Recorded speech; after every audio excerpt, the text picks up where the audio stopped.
18. Türkiyəni digər müstəqil türk dövlətlərindən fərqləndirən əlamətlər. Digər müstəqil türk dövlətləri Azərbaycan, Qazaxıstan, Türkmənistan, Özbəkistan və Qırğızıstandır. Türkiyə onlardan fərqli olaraq ərazisi 2 qitədə yerləşir. Bəli, Avropa, Asiya. Ancaq bu fərqləndirən əlamət deyil. Çünki Qazaxıstan da 2 qitədə Avropa, Asiya qitələrində yerləşir. Turizm təsərrüfatı güclü inkişaf edib. Bəli, Türkiyədə digərlərindən fərqli olaraq turizm sahəsi çox yaxşı inkişaf edib.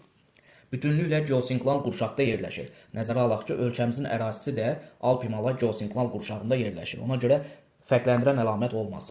Böyük kabotaj daşımalara malikdir. Bəli, Türkiyə sahillərində Aralıq dənizi, Qara dəniz, Mərmərə dəniz, Egey dənizləri var.